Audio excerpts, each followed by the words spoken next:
नमस्कार। देवभूमि के चुनावी दंगल में आप सभी का स्वागत है। मैं हूं आपके साथ यशी शुक्ला और देवभूमि के चुनावी दंगल में आज हम बात करेंगे मोदी की कमान, एक तीर तीन निशान।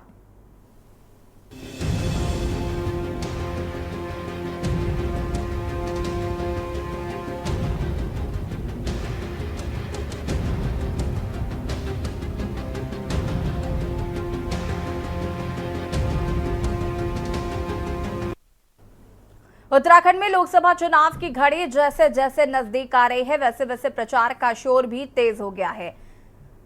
प्रधानमंत्री नरेंद्र मोदी गुरुवार को ऋषिकेश पहुंचे, जहां उन्होंने विजय संकल्प रैली को संबोधित किया। इस दौरान प्रधानमंत्री के संबोधन को सुनने के लिए हजारों लोगों की भीड़ देखने को मिली। भाजपा ने पीएम मोदी की जनसभा के जरिए राज्य की 23 विधानसभा और 3 लोकसभा सीटों को साधने का प्रयास किया है। पीएम नरेंद्र मोदी ने अपने संबोधन में कांग्रेस पर जमकर निशाना साधते हुए अपनी सरकार की जमकर सराहना की। प्रधानमंत्री ने कांग्रेस पर निशाना साधते हुए कहा कि कांग्रेस की सरकार के समय देश के आतंकवाद चरम पर था, देश की सीमाएं सुरक्षित नहीं थी, इसके अलावा विकास का अभाव था। इस दौरान प्रधानमंत्री ने दावा किया कि मौजूदा भाजपा की सही नीयत के चलते देश और प्रदेश का तेजी से विकास हो रहा है। All weather road, railway connectivity और एयर कनेक्टिविटी के विस्तार से उत्तराखंड का विकास तेजी से हो रहा है। वहीं पीएम मोदी के दौरे को कांग्रेस से बेहद निराशाजनक बताया। कांग्रेस का कहना है कि प्रधानमंत्री ने प्रदेशवासियों से जुड़े किसी भी सवाल का जवाब नहीं दिया। प्रधानमंत्री नरेंद्र मोदी की जनसभा में भाजपा के कई अन्य दिग्गज नेताओं के भी उत्तराखंड दौरे प्रस्तावित हैं, जिसके तहत राजनाथ सिंह, योगी आदित्यनाथ, अमित शाह के दौरे भी प्रस्तावित हैं। सवाल यह है कि क्या प्रधानमंत्री की रैली से राज्य की 5 लोकसभा सीटों में माहौल भाजपा के पक्ष में बनेगा या फिर विपक्ष के सवाल भाजपा की तैयारियों पर भारी पड़ेंगे। आज इसी मुद्दे पर करेंगे चर्चा।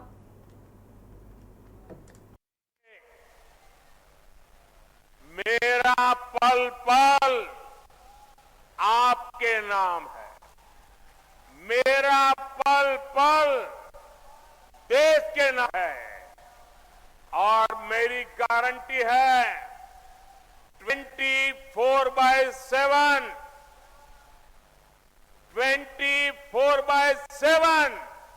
और 2047 ये मोदी का आपको गारंटी है। से भाई अनिल बलूनी और हरिद्वार से भाई त्रिवेंद्र जी को हमें विजयी बनाना है, लेकिन मेरी अपेक्षा ज्यादा है। इस चुनाव में मेरी यही चुनौती है आपको, पुराने सारे रिकॉर्ड तोड़ने हैं। ये कितने ही नेता आए, मैंने कहा इन 5 सवालों का जवाब इनको देना पड़ेगा जो हम बार बार पूछ रहे हैं। अगर ये 5 सवालों का जवाब नहीं देंगे तो निश्चित रूप से उत्तराखंड की जनता इनसे जवाब मांगेगी और इनको जवाब वोट के आधार पर जवाब देगी। अंकिता भंडारी हत्याकांड का पहला जो सवाल है उसका जवाब देना है, दूसरा आपने अग्निवीर है, तीसरा आपका केदारनाथ में सोना चोरी हो गया। तो ये बुनियादी सवाल है यहाँ के, इनका जवाब भारतीय जनता पार्टी के लोगों को या उनके नेताओं को देना पड़ेगा। रोजगार के बारे में योजना नहीं है कोई, मुझे आप कैनाल बता दें 10 साल में जो आप बड़ी उपलब्धियां बता रहे। एक बड़ा काम बीजेपी ने कर दिया कि जो उत्तराखंड के लोगों की भावना थी कि जमीनों माफियाओं कब्जा न हो, एक्ट लाया जाए, भूमिधरी एक्ट जैसा एक्ट बनाया जाए। वो तिवाड़ी जी सरकार बना था, मुझे मौका मिला था, जिसमें 250-300 वर्ग मीटर जमीन केवल बाहर के लोगों को मकान बनाने की थी। इस बीजेपी की सरकार ने, त्रिवेंद्र सरकार ने उसको माफियाओं के लिए खोल दिया, हटा दिया था उसको। ये उपलब्धि है तुम्हारी। तुम उत्तराखंड के बारे में तो भाई बोल नहीं सकते, पूरे तो बोल तो देश के बारे में नहीं सकते। उत्तराखंड में मुझे धामी जी का हेलीकॉप्टर घूमता उपलब्धि बताए ना, कोई मेडिकल कॉलेज बता दें, कोई बड़ा अस्पताल बता दें, कोई ITI बता दो, आप किसानों के लिए कोई नहर बनाई, कोई गुल बनाए, कितने ट्यूबवेल हैंडपंप बनाए, उनके MSP आपने 800 किसानों को सादा के बाद भी MSP नहीं दे पा रहे उनको। आपने मजदूर को आपने पुरानी पेंशन बंद कर दी। अरे बुढ़ापे का सहारा होता मत छीनो, तुम तो पेंशन क्या पेंशन ले रहे, तुम तो 15 लाख के कपड़े पहनते हो, हजारों करोड़ के हेलीकॉप्टर में घूमते, तुम्हें क्या फर्क पड़ रहा। अभी देश के रक्षा मंत्री आदरणीय राजनाथ सिंह जी 12 अप्रैल को पहली सभा गौचर में, दूसरी सभा लोहाघाट में, तीसरी सभा काशीपुर में करने जा रहे हैं। 13 अप्रैल को उत्तर प्रदेश के मुख्यमंत्री आदरणीय योगी आदित्यनाथ जी हल्द्वानी में सभा करेंगे। 14 अप्रैल को श्रीनगर में और रुड़की में सभा करेंगे। इसके अलावा 2-3 सभाएं और हमने मांगी हैं योगी आदित्यनाथ जी की। इसी के साथ में स्मृति ईरानी जी भी गोपेश्वर में सभा करेंगी और देश के गृह मंत्री आदरणीय अमित शाह जी 16 तारीख को कोटद्वार में कार्यक्रम करने का ऐसा संभावना है।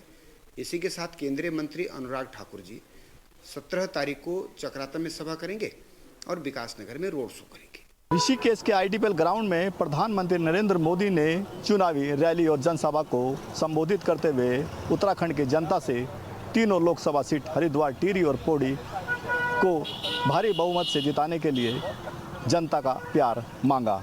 वहीं प्रधानमंत्री ने उत्तराखंड की जनता से गहरा लगाव भी होने की बात कही। देखना यह है कि प्रधानमंत्री की इस रैली और जनसभा का कितना असर आने वाले 19 तारीख को होगा, जब 4 जून को इसके नतीजे आएंगे। फिलहाल प्रधानमंत्री नरेंद्र मोदी ने जनसभा करके एक माहौल जरूर बनाया है। ऋषिकेश से बसंत कश्यप, के न्यूज इंडिया। जहाँ तो ऋषिकेश से चुनावी सभा को संबोधित करते हुए प्रधानमंत्री ने 3 लोकसभा सीटों को साधने की कोशिश की, साथ ही साथ जनता से उनका प्यार मांगा है। आज इसी पर हम चर्चा करेंगे। मेहमान हमारे साथ जुड़ चुके हैं, उनसे आपका परिचय करा देते हैं। सचिन गुप्ता जी बीजेपी प्रवक्ता हमारे साथ जुड़ चुके हैं। अमरिंदर बिष्ट जी कांग्रेस नेता हमारे साथ जुड़ चुके हैं। मीनाक्षी खेड़ियाल जी केंद्रीय प्रवक्ता यूकेडी हमारे साथ जुड़ चुकी है और अरुण शर्मा जी वरिष्ठ पत्रकार हमारे साथ जुड़ चुके हैं। आप सभी का बहुत बहुत स्वागत है। सबसे पहले शुरुआत सचिन जी आपसे करते हैं। आज अगर हम बात करें तो प्रधानमंत्री नरेंद्र मोदी का ऋषिकेश में जो संबोधन हुआ, साथ ही साथ उन्होंने जनता से प्यार मांगा है, 3 लोकसभा सीटों को साधने की कोशिश करी है, उस पर क्या रिएक्शन? देखिए, निश्चित रूप से यशी जी, आज जिस प्रकार से जन समूह जन सलाब जो है ऋषिकेश में उतरा है और 3 लोकसभा की सामूहिक रैली माननीय नरेंद्र मोदी जी के नेतृत्व में हो रही थी और जिस तरीके से वहां आम जनमानस का प्यार देखने को मिला और जिस तरीके से उन्होंने नरेंद्र मोदी जी के हर बात को पूरा करने के लिए उत्साह दिखाया और नरेंद्र मोदी जी को तीसरी बार प्रधानमंत्री बनने के लिए जो अपनी तरफ से प्यार दिखाया है, निश्चित रूप से इसमें कोई संदेह नहीं है कि आने वाला 19 अप्रैल का जो चुनाव है, ये जो है उत्तराखंड के में एक मिसाल खड़ी करने वाला चुनाव होगा। और जिस तरीके से नरेंद्र मोदी जी ने प्यार जनता का मांगा है, मुझे कोई संदेह नहीं है, मुझे कोई शक नहीं है कि जनता का अपार प्यार जो है भारतीय जनता पार्टी को नरेंद्र मोदी जी को मिलने वाला है। 5 लोकसभा नरेंद्र मोदी जी ने अपने बातों में बहुत स्पष्ट तौर पे कहा है कि मेरी उम्मीदें जो है कहीं ज्यादा है और वो उम्मीदें ये है कि जिता तो आप रही हो, लेकिन मुझे भारी मतों से आप जिता के भेजेंगे, तब जो है मुझे और ज्यादा प्रसन्नता होगी। तो मुझे ऐसा लगता है कि जनता ने उस बात को पूरा करने की कसम खाई है आज। और भारतीय जनता पार्टी 5 लोकसभा सीट जो है 5-5 लाख के अधिक मतों से जो है अंतर से जो है हम लोग जीतने वाले हैं, इसमें कोई संदेह नहीं है। नरेंद्र मोदी जी ने अपनी बातों से, अपनी वादों से, अपनी जो किए हुए काम है, उन सबको जो है जनता के सामने रखा, जनता से अपने आप को कनेक्ट किया और जनता ने भी जो है नीचे खड़े होकर जो है जो अब की बार 400 पार का नारा उसे पूरा करने का जो है अपना वादा जो है जनता ने दोहराया।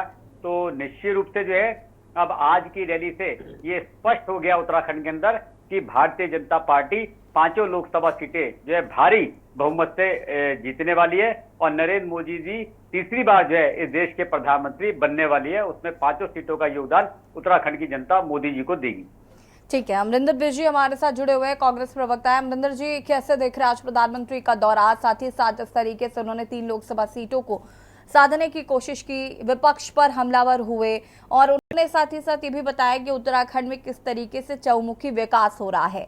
हालांकि कांग्रेस लगातार कई सवाल उठा चुकी है, लेकिन उसके बावजूद भी आज प्रधानमंत्री ने बताया कि एयर कनेक्टिविटी और रोड कनेक्टिविटी जिस तरीके से बढ़ाई जा रही है ताकि उत्तराखंड का संपर्क सीधे अलग अलग राज्यों से हो सके, तमाम चीजों पर आज फोकस किया प्रधानमंत्री ने।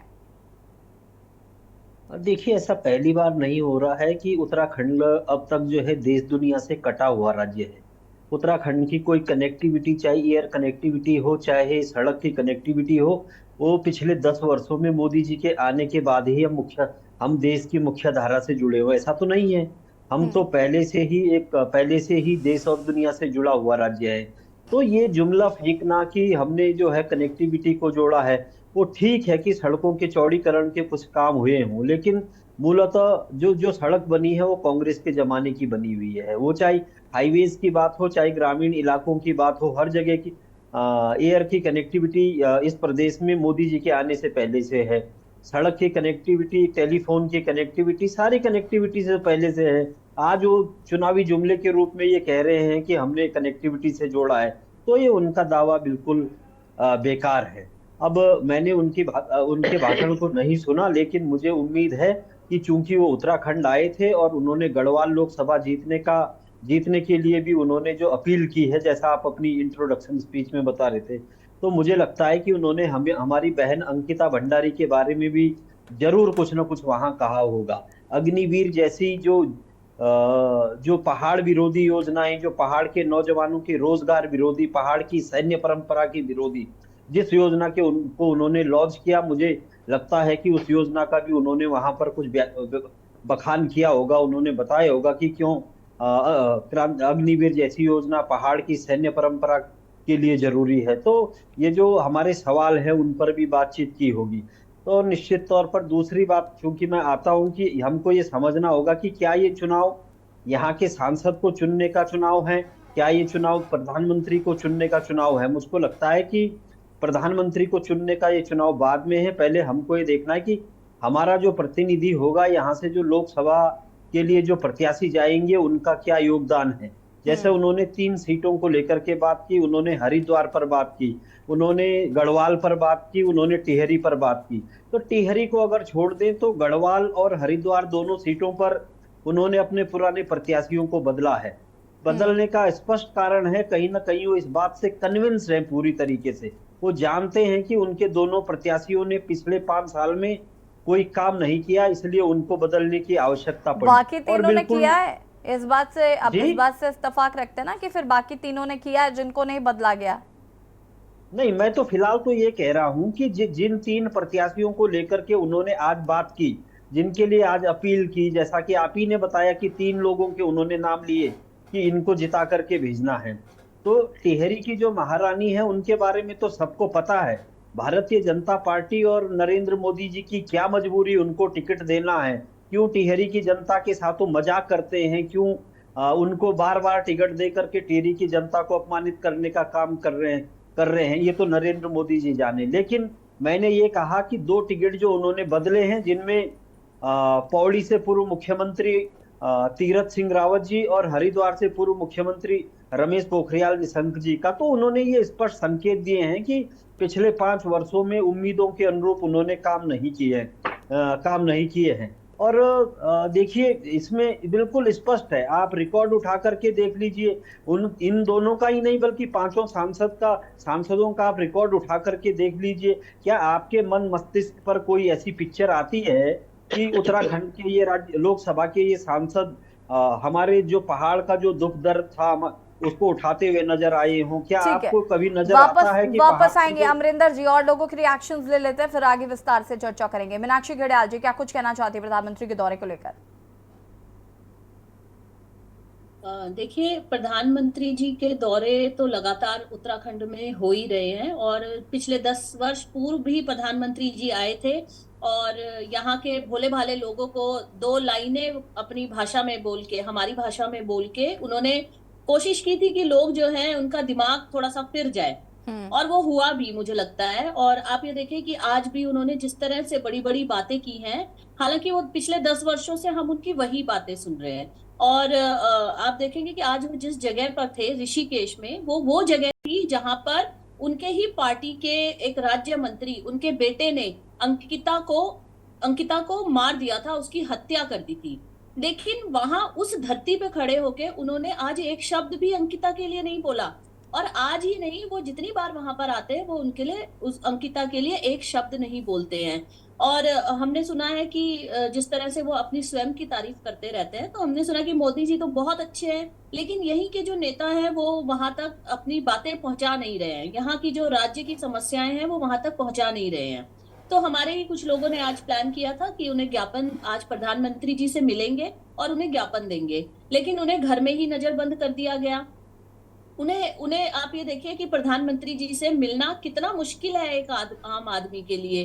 क्योंकि अगर मैं उत्तराखंड की बात करूं, जब उत्तराखंड का राज्य आंदोलन चल रहा था तो एक बार इंदिरा गांधी जी भी आई थी यहाँ उत्तराखंड के दौरे पे, और हमारे ही उत्तराखंड क्रांति दल का एक ग्रुप उनसे जाके मिला था और उन्होंने समय दिया था और उन्होंने उत्तराखंड अलग राज्य की मांग को सुना था और उस पे कार्य करने के लिए उन्होंने हामी भी भरी थी। तो आप ये सोचिए कि एक वो समय हुआ करता था जब प्रधानमंत्री आम जनता के लिए होता था और आम जनता से मिलता था। लेकिन आज आप देखिए कि प्रधानमंत्री जी कहते हैं कि मेरा किसी से मिलना मुश्किल है और आप मेरी बातों से काम चला लीजिए। सोचिए कितना बड़ा अंतर है तब में और आज में। और दूसरी चीज ये है कि मुझे लगता है कि मोदी जी से मिलना तो बहुत मुश्किल है और उनसे सवाल करना भी बहुत मुश्किल है। तो क्यों ना आज जो यहाँ पे प्रवक्ता बैठे हैं उन्हीं से सवाल कर लिया जाए कि मोदी जी तो 10 साल पूर्व भी आए थे, उन्होंने कहा था कि पहाड़ का पानी और पहाड़ का जवानी जो है वो पहाड़ के काम आएगी। लेकिन आप यहाँ देखिए कि पहाड़ की जवानी तो यहाँ से पलायन कर रही है, बल्कि मैं ये कहूंगी कि जो बच्चियां हैं उनका कत्ल हो रहा है और वो जवानी किन लोगों के काम आ रही है ये भी हमने अंकिता भंडारी के केस में देख लिया। तो क्या इस तरह की काम आने की बात कर रहे थे मोदी जी? दूसरी चीज मैं कहूंगी कि उन्होंने कहा था कि डबल इंजन की सरकार है और हमारा जो उत्तराखंड है ये अब बहुत तेज गति से विकास करेगा। लेकिन मुझे लगता है कि दोनों ही इंजन उल्टे लग गए, एक इंजन इधर खींच रहा है, दूसरा इंजन दूसरी तरफ खींच रहा है। तो विकास तो दूर, हमारा उत्तराखंड तो और गड्ढे में जा रहा है। आप कह रहे हैं कि हमने सड़कें बनाई, हमने पुल बनाए, हमने डैम बनाए। आप ये बताइए कि उन डैम का, उन सड़कों का, इन सब का ठेका मिल किसको रहा है? अगर हम देखेंगे ठेकेदार तो गुजरात के हैं। और इसमें मुझे कहने में कोई हिचक नहीं है, क्योंकि ये सबूत है, सबके पास सबूत है कि यहाँ के जो ठेकेदारी यहाँ पे कर रहे हैं और जिन माफियाओं को पनपाने के लिए यहाँ पे ये रोड के ठेके चल रहे हैं वो लोग कौन हैं। और एक बात कहना चाहूंगी कि जो सांसदों ने गांव गोद लिए थे उन गांवों का क्या हुआ? उन सांसदों से आप पिछले 5 वर्ष का हिसाब तो मांगेंगे नहीं। जो इनके पास 17 करोड़ की सांसद निधि आई थी वो पूरी सांसद निधि ये खर्च नहीं कर सके और गांव के हालात हम देख रहे हैं कि बद से बदतर हैं। आप बात करते हैं हर जल हर घर में हर नल की बात कर रहे हैं। नल तो आपने लगा दिए और आप ये देखिए कि उसका भी आप पता करेंगे तो उसमें भी कई करोड़ों का घोटाला हुआ है, क्योंकि जगह जगह नल तो पहुंच गए लेकिन उन नलों में पानी नहीं पहुंचा। आप पर्यावरण की दृष्टि से भी देखेंगे तो लगातार हमारा जल स्रोत जो है वो सूखते जा रहे हैं, जिस कारण लोगों को पानी नहीं मिल रहा है पीने का। तो आप उन जो नल आपने लगाए हैं और जो खर्चा उन पे किया है, आखिर वो किसके लिए किया था, किन लोगों को उसके ठेके दिए थे? तीसरी बात मैं कहूंगी कि जल जंगल जमीन की बात आती है कि हमारा जो राज्य है, देखिए संविधान हमें ये अधिकार देता है कि किसी भी क्षेत्र का जो जल जंगल जमीन होते हैं वो उसी प्रदेश के होते हैं जो उनकी परिसीमा के अंदर आते हैं। लेकिन आज तक हमारा परिसंपत्तियों का विवाद वैसा का वैसा ही है। लेकिन आप शर्त लगा लीजिए कि सचिन गुप्ता जी इनमें से एक भी सवाल का जवाब यहाँ पर नहीं देंगे। वो यही बात करेंगे कि हमारे प्रधानमंत्री जी सबके चहेते हैं, हमारे प्रधानमंत्री जी उत्तराखंड से एक विशेष लगाव रखते हैं। ठीक है मीनाक्षी जी, हम जवाब सचिन जी से लेंगे और उससे पहले अरुण शर्मा जी का रुख कर लेते हैं। अरुण जी, प्रधानमंत्री का ये दौरा काफी अहम है लोकसभा चुनाव के मद्देनजर और एक तीर से 3 निशाने साधे हैं और जिस तरीके से तीनों लोकसभा सीटों के लिए उन्होंने जनता से प्यार मांगा है, साथ ही साथ विपक्ष पर भी हमलावर हुए। हालांकि विपक्ष की ये समस्या है, विपक्ष चाहता है कि अगर वो आए हैं तो अंकिता भंडारी पर भी बात करते, अगर वो आए थे तो अग्निवीर पर भी बात करते, अगर वो आए थे तो पलायन पर भी बात करते तो बेहतर होता। निश्चित देखिए ये पहली बात तो मैं आपको बता दूं, अमरिंदर जी, अरुण जी से ये सवाल है। मैं जान रहा हूँ कि अरुण भैया से आपका ये सवाल है, लेकिन मैं आपको करेक्ट कर रहा हूँ कि ये विपक्ष की कोई समस्या नहीं है, ये उत्तराखंड की पीड़ा है। और इस मुझे फिर एक अमरिंदर जी, आप मुझे एक बात बता दीजिए, मैंने विपक्ष की समस्या इसलिए ये बात कही क्योंकि मुझे ये बता दीजिए ना कि अगर आपके फेवर में राहुल गांधी जी बात करेंगे लेकिन अगर वो बीजेपी के फेवर में बात करने लगेंगे तो आपको अटपटा नहीं लगेगा? वो आएंगे तो वो अपने कैंडिडेट्स के बारे में बात करेंगे, वो अपनी वाहवाही बताएंगे, वो ऑल वेदर रोड के बारे में बात करेंगे, वो एयर कनेक्टिविटी के बारे में बात करेंगे, वो स्मार्ट सिटी के बारे में बात करेंगे, लेकिन वो उन मुद्दों पर बात क्यों करेंगे जो विपक्ष चाह रहा है अगर ये चुनावी जनसभा है तो? मैं ये जानना चाहती हूँ कि विपक्ष ऐसी चीजें एक्सपेक्ट भी क्यों कर रहा है, तो इसलिए ये विपक्ष की समस्या है, इसलिए मैं ये अरुण जी से सवाल पूछ रही हूँ। आऊंगी मैं अमरिंदर जी। अरुण जी करिए ना उनको। अरुण जी।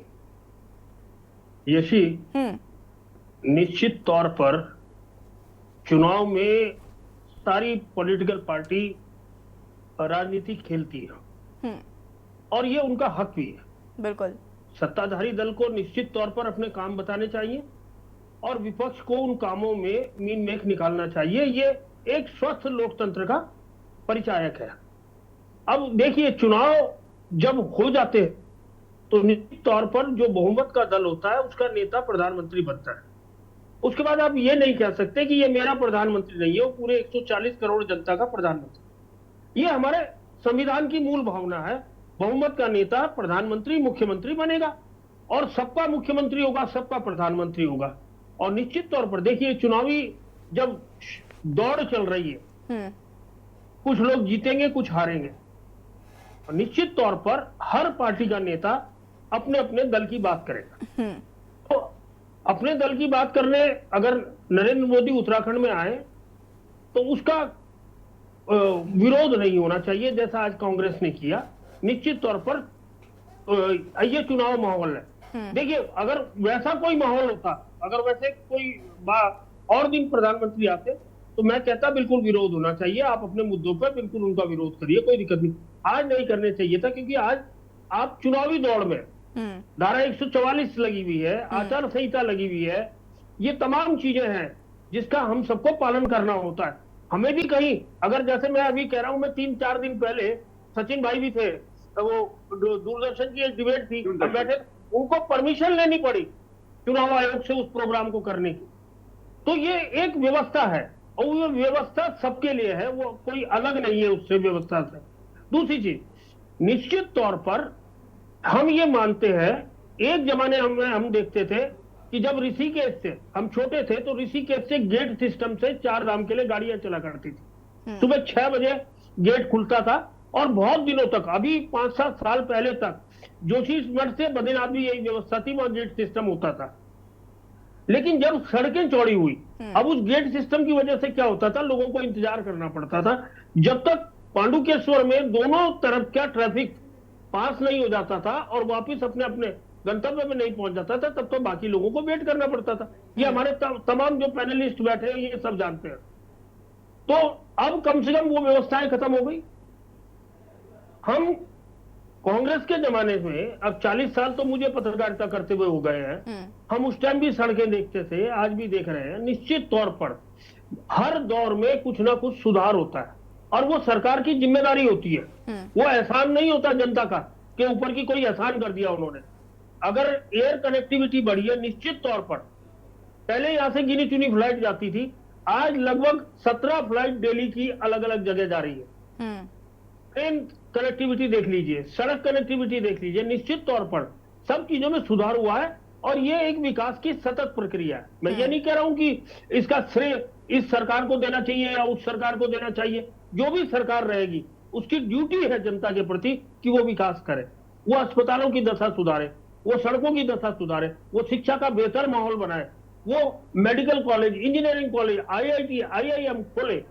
ये उनकी जिम्मेदारी है और अगर उस जिम्मेदारी का तो करते हुए कोई उसका श्रेय लेने की कोशिश करता है तो मेरे ख्याल से वो गलत नहीं रहेगी। हर मुख्यमंत्री ये करता है।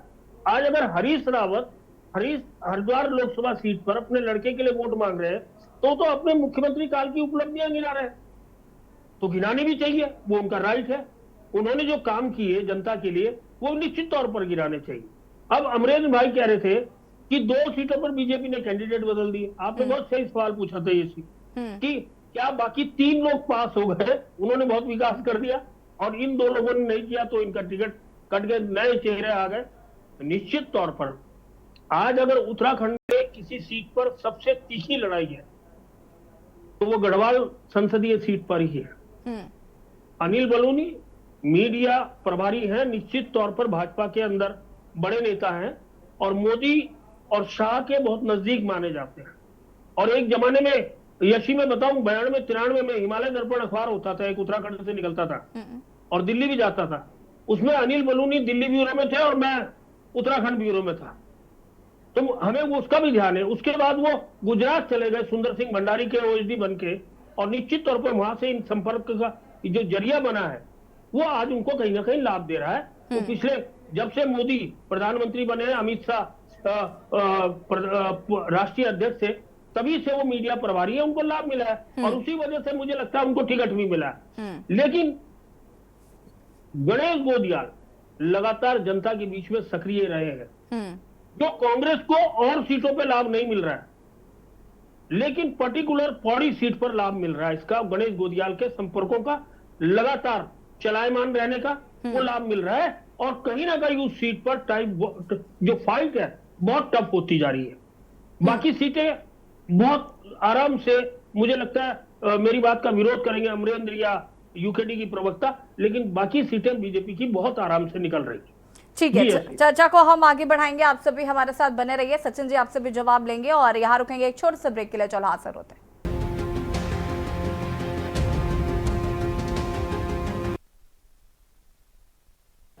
ब्रेक के बाद एक बार फिर से आप सभी का स्वागत है और आज देवभूमि के चुनावी दंगल में हम बात कर रहे हैं प्रधानमंत्री के दौरे को लेकर। आज प्रधानमंत्री ने एक तीर से 3 निशाने साधने की कोशिश की, यानी कि 3 लोकसभा सीटों पर अपनी पैठ जमाने की कोशिश की है। साथ ही साथ जनता से आशीर्वाद मांगा। आज हम इसी मुद्दे पर चर्चा करें क्योंकि विपक्ष ने आज इसको लेकर आक्रोश भी जताया, साथ ही साथ विरोध प्रदर्शन भी किया और तमाम मुद्दों को लेकर उन्होंने सवाल भी उठाए हैं। सचिन जी, बहुत सारे सवाल अभी मीनाक्षी घिडियाल जी ने आपसे पूछे, विपक्ष ने पूछे, उस पर आपका रिएक्शन चाहूंगे।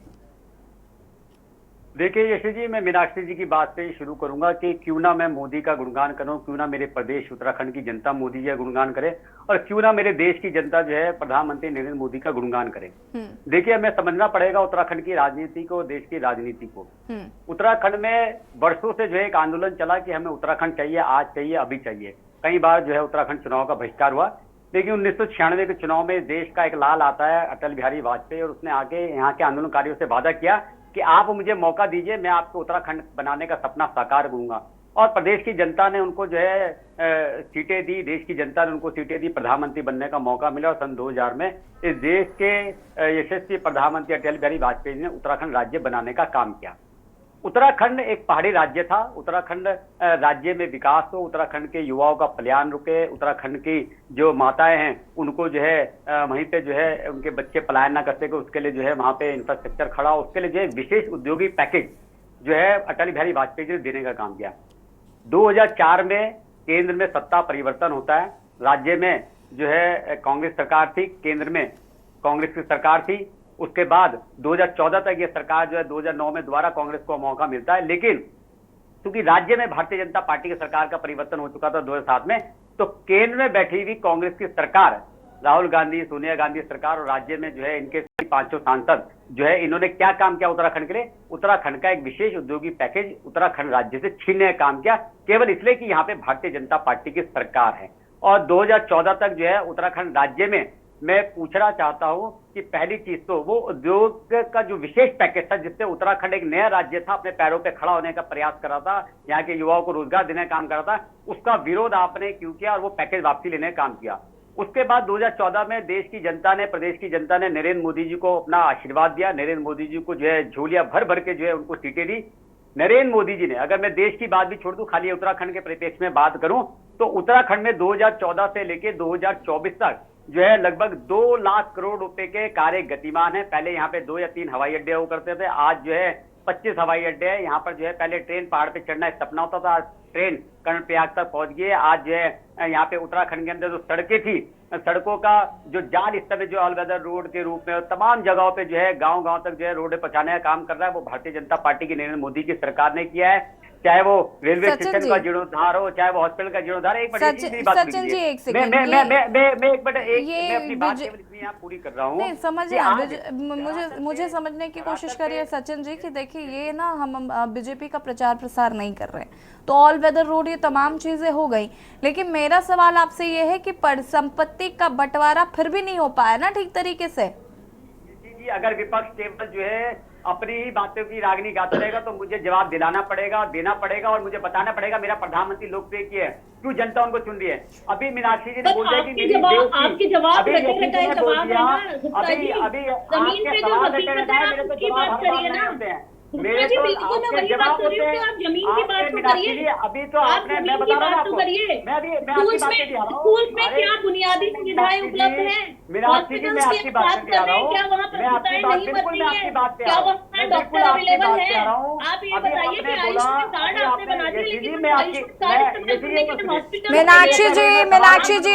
मीनाक्षी जी एक सेकंड रुकिए। मुझसे सवाल किया तो मेरा जवाब दे लीजिए। आप बोल रहे हैं कि जो है प्रदेश की जनता का दिमाग फेर दिया मोदी जी ने, तो पहली चीज तो आप ही देखिए कि आप प्रदेश की जनता को भी अब जो है कटघरे में कर रहे हैं, जो कि विकास के रूप में जो है नरेंद्र मोदी जी को चुनने का काम कर रही है। अब ये बात दूसरी, आप आज जो है आप जल जंगल जमीन की बात करते हैं, विकास की जगह विनाश होगा ये नहीं बताया ना। आज आप जल जंगल जमीन की बात कर रहे हैं। प्रदेश की जनता ने आपको मौका दिया, आप क्या 4 सीटें आई, 4 से 2 रही, 2 कैसी बात करते हैं? आप इसे मौका कहते हैं, आप इसे और मौका दूसरा कहते हैं। जो हमने भाजपा पे भरोसा किया, मंत्री हमने भाजपा पे भरोसा किया, लेकिन वो हमारी सबसे बड़ी भूल हुई। आपके पास रहा तब आपने कोई काम नहीं किया जल जंगल जमीन बचाने के लिए। अरे सुन तो और हमें अकल आ गई, हमें समझ में आ गया। मीनाक्षी जी पहले जवाब सुन लीजिए, फिर मैं आपके पास आऊंगी, रुकिए जरा। आपने जो है जब आपको 2 बार कैबिनेट मंत्री का दर्जा मिला, आपके एक बार शहरी विकास मिला और एक बार आपको जो है राजस्व मिला, तब आपने जल जंगल जमीन बचाने का कहीं काम नहीं किया, ना तो प्रदेश के हित में काम किया, ना अपने संगठन के हित में काम किया। उसका परिणाम ये निकला कि प्रदेश की जनता ने यूकेडी को सत्ता से बाहर किया और उसके बाद जो आपका दल का जो चुनाव चिन्ह था वो भी जो है छिन गया, केवल आपकी आपसी जो आपको केवल सत्ता का जो लोभ था ना उसके लालच में। और दूसरी बात, अगर आप आज की बात करते हो तो आज जनता समझदार है, जनता देखती है कि मेरे प्रदेश में क्या विकास हो रहा है, मेरे को गैस का चूल्हा मिल रहा है नहीं मिल रहा, मेरे को 5 लाख का इलाज फ्री मिल रहा है नहीं मिल रहा, मेरे गांव तक सड़क पहुंचने, सब चीजों का आकलन करके जिस जनता को आप कह रहे हैं ना कि भगा दिया उनको, वो जनता बहुत समझदारी से वोट करी है। वो जनता सचिन जी सुनिए जरा, सुन लीजिए। वही जनता आज सड़क को लेकर भी तो हाय तौबा कर रही है, वही जनता तो कह रही है कि सड़क नहीं तो वोट नहीं। ये जनता कहां से आ रही है?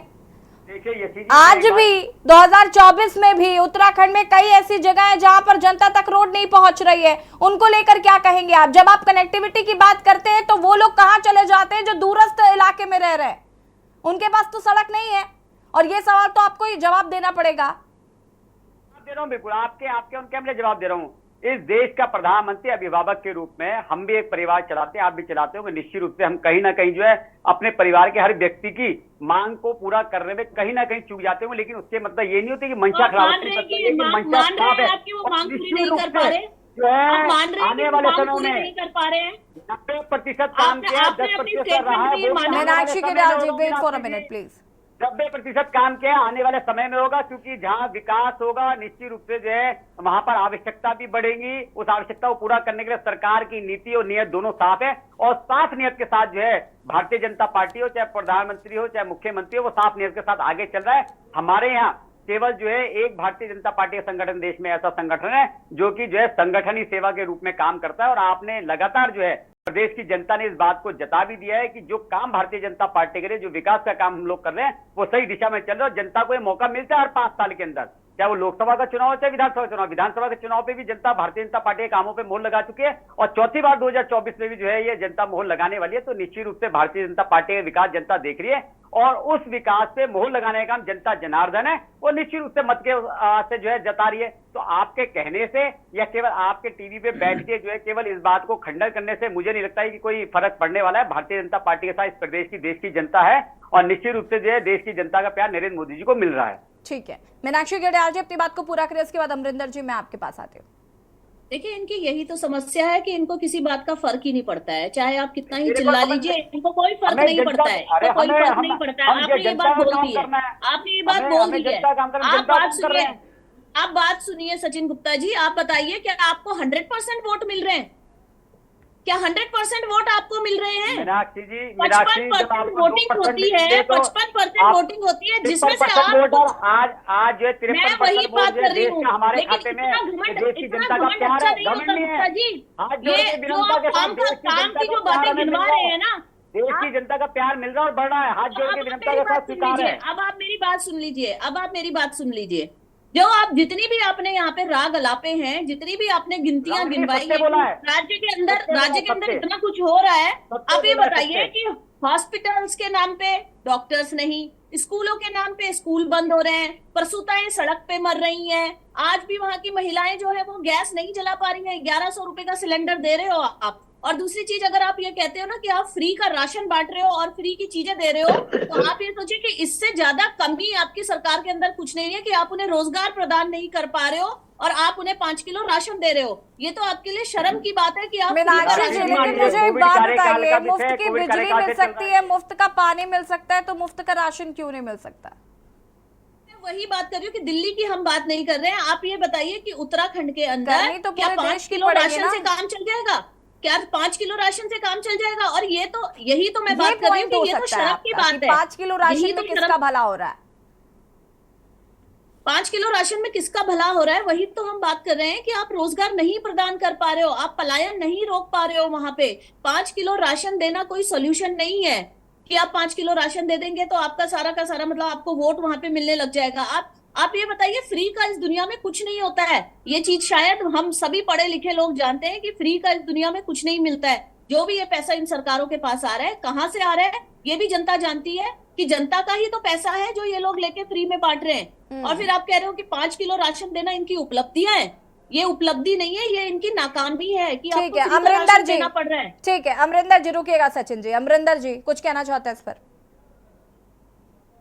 देखिए, जहां तक ये 5 किलो राशन की बात पर मैं थोड़ा कहना चाहूंगा। अब आप बताइए कि कितनी विडंबना है कि एक तरफ तो भारतीय जनता पार्टी के प्रवक्ता अथवा मतलब मोदी सरकार ये कह रही है कि उन्होंने विकास किया है, और दूसरी तरफ इस देश में 80 करोड़ जो लोग हैं वो 5 किलो राशन पर पल रहे हैं। उनका ये कहना है कि 5 किलो राशन इनको जरूर देना जरूरी है क्योंकि ये गरीबी रेखा के नीचे हैं। तो अब आप बताइए कि 5 किलो राशन और 500 रुपए प्रति माह की दर से जो है किसान सम्मान निधि देने की बात कह रहे हैं। तो अगर आप 500 रुपए और 5 किलो राशन से इन चीजों देश के विकास को मापेंगे तो आप समझ जाइए कि देश कितनी तरक्की कर रहा है। लेकिन मेरा ये कहना है कि चुनाव के समय में प्रधानमंत्री जी की बातों पर इसलिए भरोसा नहीं करना चाहिए उत्तराखंड के लोगों को, क्योंकि इससे पहले भी जब वो प्रचार में आए थे और जब पिछले वर्ष उन्होंने 2019 में उन्होंने चुनाव का आगाज किया था, तो तब भी उन्होंने कहा था कि 2 करोड़ लोगों को प्रति वर्ष रोजगार देंगे। उसके बाद उन्होंने ये कहा था कि महंगाई कम करेंगे। ना तो रोजगार मिला, ना महंगाई कम हुई, ना किसानों की आय जो है 2022 में जो है दुगनी हो जानी चाहिए थी, आज हम 2024 में हैं। तो ना ही हम किसानों की आय को दुगना कर पाए, ना हम काला धन को वापस ले आए, ना ही हम इस देश में बुलेट ट्रेन चला पाए। तो आज अगर आकर के वो कुछ बड़ी बड़ी बातें और बड़ी बड़ी जुमले फेंकेंगे तो कैसे इस बात को स्वीकार किया जाए।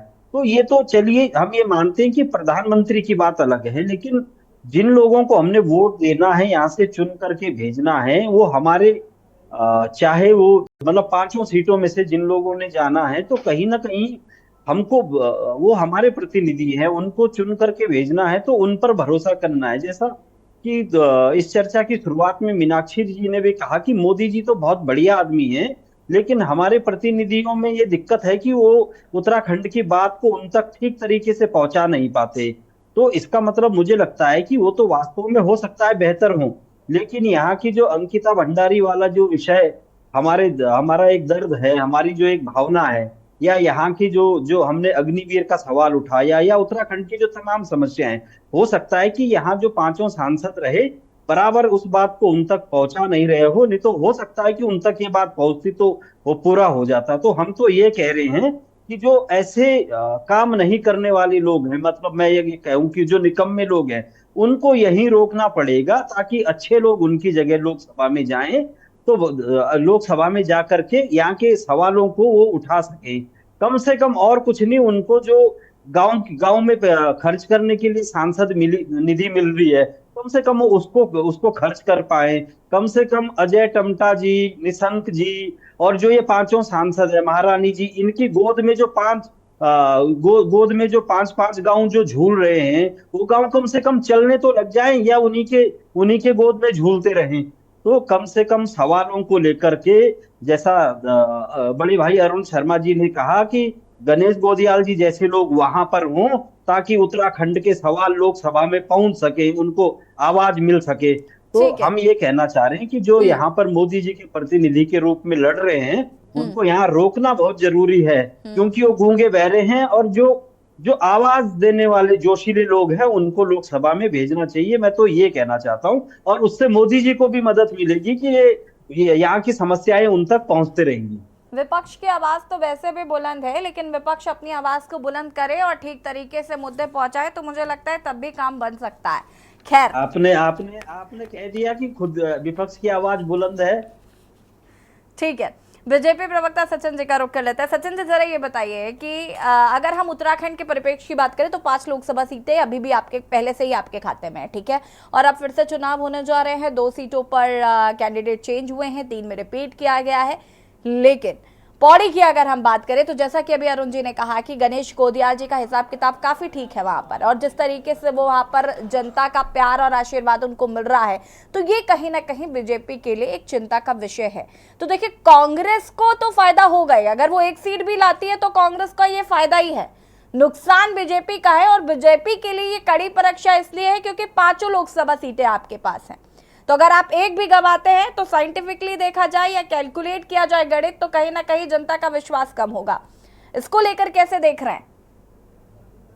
देखिए यशी जी, अगर आप बात कर रहे हैं 5 सीटें की, तो मैं बिल्कुल जो है, जो आज की जो जनसभा हुई है और जिससे पहले भी लगातार जनसभा हुई, तो जनता का अपार मिल रहा है, तो मैं कहीं भी संशय में नहीं हूँ कि जो है भारतीय जनता पार्टी को कहीं भी किसी प्रकार से नुकसान होगा, बल्कि और अधिक सचिन जी, ये कॉन्फिडेंस आप बनाए रखिए, बेहतर रहेगा आपके लिए। लेकिन हम भी जनता का प्रतिनिधित्व ही कर रहे हैं, हम भी जनता की ही बात कर रहे हैं, तो हम समझ रहे हैं पौड़ी का गणित क्या जा रहा है। बिल्कुल बिल्कुल, मैं आपकी बात को ही आगे बढ़ा रहा हूँ निश्चित रूप से। लेकिन ये प्रदेश की जनता जो है, जिसे अभी जो है मीनाक्षी जी कह रही थी कि उसको बहकाने का काम किया, लेकिन मैं फिर अपनी बात को दोहराऊंगा कि देश की और प्रदेश की जनता बहुत सोच समझ के आज की तारीख में मतदान करती है, क्योंकि जनता जो है पुराने सरकारों के कार्यकाल और वर्तमान के सरकारों के कार्यकाल का आपस में आकलन करती है, और आकलन करने के बाद ही जब वो मत करने के लिए अंदर कमरे में जाती है, तो जब वो सोचती है, विचार करती है, तो तब जाके जो है अपने मत का प्रयोग करती है। तो मुझे ऐसा कहीं लगता है, क्योंकि मैं फिर एक सवाल, अरुण जी यहाँ पर बैठे हैं और जिस अभी ये आप चौपाल की बात कर रहे थे उसमें अरुण जी भी थे, मैंने कांग्रेस के प्रवक्ता से भी एक बात पूछी थी कि आप ये बताइए कि 2014 से लेकर 2024 तक जो है देश के अंदर और हमारे प्रदेश के अंदर लगभग 2 लाख करोड़ रुपए के विकास कार्य गतिमान है। कांग्रेस अपने 2004 से लेकर 14 तक का कोई एक ऐसा उपलब्धि कि हमने इतने 1000 करोड़ रुपए का ये काम किया, सड़क बनाई, हेलीपैड बनाया, कुछ भी XYZ का कोई उदाहरण दे तो वहां अरुण जी उपस्थित है, अरुण जी बता सकते हैं कि कांग्रेस के प्रवक्ता के पास का जवाब नहीं था। तो प्रदेश की जनता आकलन करती है कि किस तरीके से 2004 से लेकर 2014 तक हमारा विशेष उद्योग पैकेज छीनने का, हमारे बच्चों का अधिकार छीनने का एक कांग्रेस सरकार ने किया। 5 सांसद, चलिए अमरिंदर जी से पहले जवाब ले लेते हैं क्योंकि उन प्रवक्ता के पास नहीं होगा, लेकिन अमरिंदर जी के पास है। 1 सेकंड सचिन जी, मैं वापस तुरंत आती हूँ आपके पास। अमरिंदर जी, देखिए, पहली बात तो ये जो विशेष पैकेज की बात कर रहे हैं, तो जब ये पहली बात तो उससे पहले मैं ये बता देना चाह रहा हूं कि इन्होंने कहा कि अटल जी ने इस देश को, अटल जी ने हमें उत्तराखंड अलग राज्य दिया, तो ये किसी हाँ, मैं नहीं संदेह है सचिन भाई, नेता जिन्होंने कहा था कि हमारी लाश पे उत्तराखंड बनेगा, इसलिए हम बोलते हैं मैं आ रहा हूँ उत्तराखंड राज्य दिया। ठीक है, सुन लीजिए सचिन जी। उत्तराखंड राज्य किसी नेता ने नहीं दिया, किसी प्रधानमंत्री ने नहीं दिया। उत्तराखंड राज्य हमारी बहनों ने छाती पर गोली खा करके लिया, हमारे नौजवान इस बात पे मैं बिल्कुल करके लिया, हमारे लोगों ने एक व्यापक जन आंदोलन करके लिया, हमारी बहनें सड़कों पर थी। उनकी, अरे मेरी बात सुन लो सचिन भाई। Sachin ji hold on please Sachin ji बात सचिन जी सुन लीजिए जरा, रुक जाइए, आप जवाब दीजिए ना।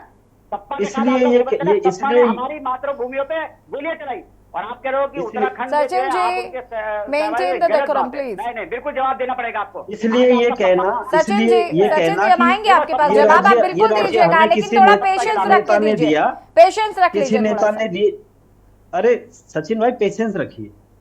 तो ये यहाँ की मातृशक्ति का हमारे आंदोलनकारियों का अपमान होगा। तो पहली बात तो मैं ये कह रहा हूँ, दूसरी बात मैं ये कह रहा हूँ कि सुन लीजिए सचिन जी, कोई भी राज्य जब नया बनता है तो उस राज्य को विशेष पैकेज एक सीमा तक दिया जाता है, और इस प्रदेश को विशेष पैकेज हमें मिला। दूसरी बात जो ये कह रहे हैं कि कांग्रेस ने 2004 और 2013 के बीच में, सचिन जी राजधानी तो आप भी नहीं दे पाए ना, रुक जाइए, राजधानी आप भी नहीं दे पाए। नहीं, ये तो राज्य दे दिया, राजधानी अभी भी नहीं है हमारे पास, इन्होंने एक और और उस सवाल पर कोई खड़ा- बात भी नहीं कर रहा। 2003 से लेकर के और 2004 से लेकर के 2013 तक कौन से कार्य कांग्रेस की सरकार ने किए, मैं इनको बता देना चाह रहा हूं। इनको पता होना चाहिए कि जो क्रांतिकारी परिवर्तन सूचना का जो अधिकार अधिनियम है, ये हमारी सरकार ने दिया। फूड सिक्योरिटी बिल हमारी सरकार ने दिया। मनरेगा जैसी योजना, अरे ये सारी योजनाएं हमारी। अब आप बताइए, अरुण भाई यहाँ बैठे हुए हैं, अरुण भाई बताएंगे कर्णप्रयाग रेल लाइन का जो प्रपोजल है वो हमारी सरकार का है।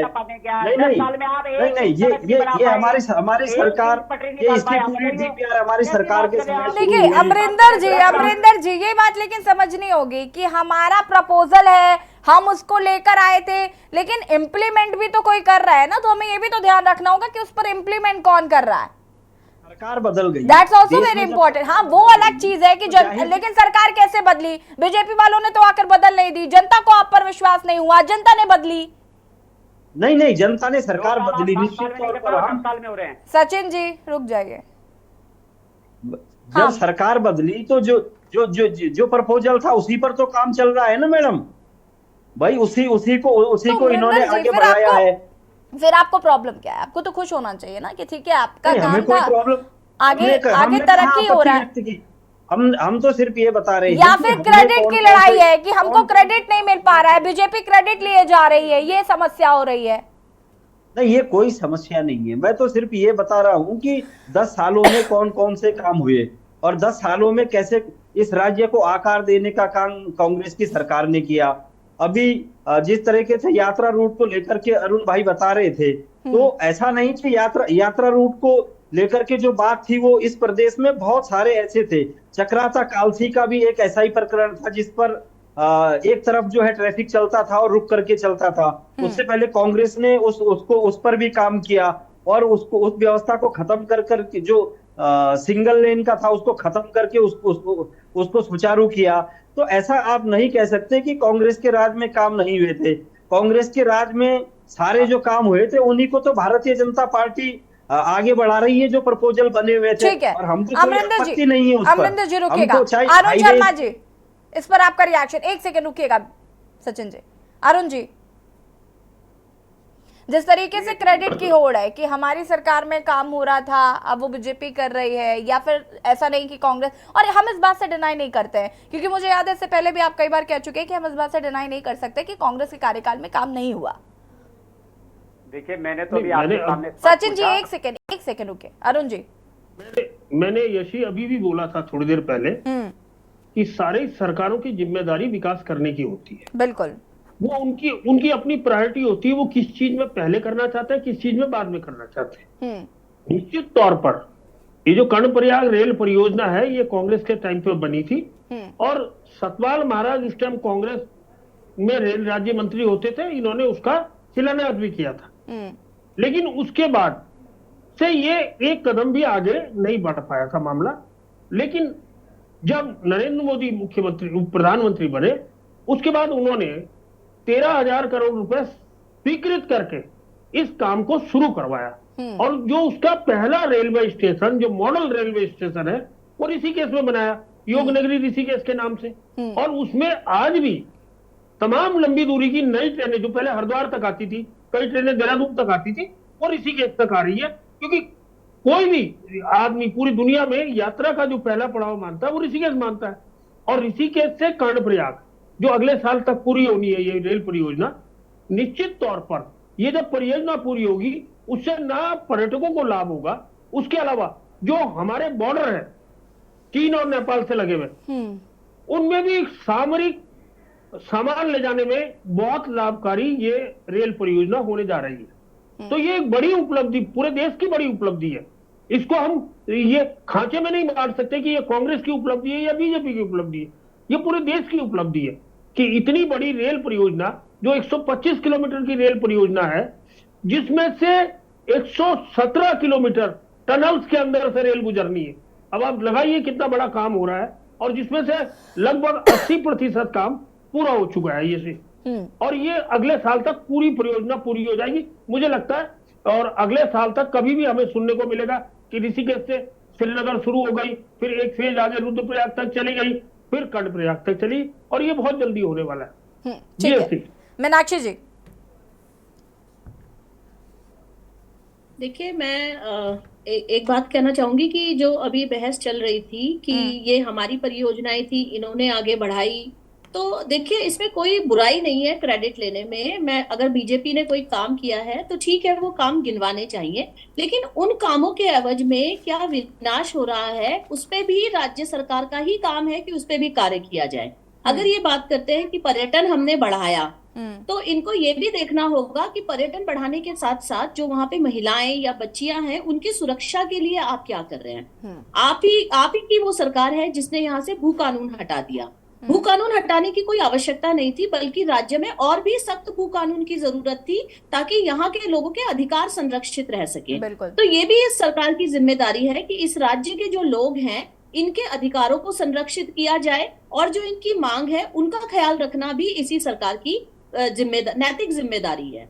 दूसरी चीज मैं कहूंगी कि अगर कोई यहाँ पे अपराध होते हैं तो उन अपराधों पे तुरंत एक्शन हो। उन अपराधों पे जब जनता इस तरह से उद्वेलित है तो उस पे कोई ना कोई एक्शन जरूर सरकार द्वारा लिया जाना चाहिए। यही बात हम लोग कह रहे हैं कि आप जो भी उपलब्धियां गिनवा रहे हैं, ठीक है सचिन जी फटाफट जवाब दीजिए। वो पहाड़ पे पड़ रहा है। 60 सेकंड आपके पास, फटाफट अपनी बात को पूरा करें। सचिन जी सुन पा रहे हैं? जी हाँ जी यशी जी। देखिए, जहाँ तक मीनाक्षी जी का विषय, बिल्कुल निश्चित रूप से जो है भारतीय जनता पार्टी की धामी सरकार ने जो है यहाँ पे कठोर नकल विरोधी कानून लेके आए, क्योंकि उन्होंने देखा कि यहाँ पे युवाओं के साथ जो है उनके अधिकारों का हनन हो रहा है। तो देश का प्रथम जो है नकल विरोधी कानून हम लोग लेके आए, यहाँ पे यूसीसी हम लोग लेके आए, ताकि यहाँ के संस्कृति को, यहाँ के जो महिलाएं हैं उनके हितों का संरक्षण किया जा सके। जो जंगलों पे जिस जल जंगल जमीन की ये बात कर रहे थे, उस जंगलों को बचाने के लिए वहां पे जो लैंड जिहाद के नाम पे जो जमीनों पे अतिक्रमण होता है उसको बचाने का काम जो है भारतीय जनता पार्टी ने लैंड जिहाद के द्वारा अभियान चला के कार्य किया। सचिन जी, लेकिन फिर भी ये मानना पड़ेगा कि भू कानून, पलायन जैसे मुद्दे अभी भी उत्तराखंड में हैं जिन पर बातचीत होनी चाहिए। वक्त की कमी, आप सभी का बहुत बहुत शुक्रिया चर्चा में शामिल होने के लिए। और देवभूमि के दंगल में आज हम बात कर रहे थे प्रधानमंत्री का उत्तराखंड दौरा, जहां पर उन्होंने ऋषिकेश में आज एक रैली की और विपक्ष पर जमकर निशाना साधा, साथ ही साथ एक तीर से 3 लोकसभा सीटों को साधने की कोशिश की। देवभूमि के चुनावी दंगल में फिलहाल इतना ही। देखते रहिए K News इंडिया। नमस्कार।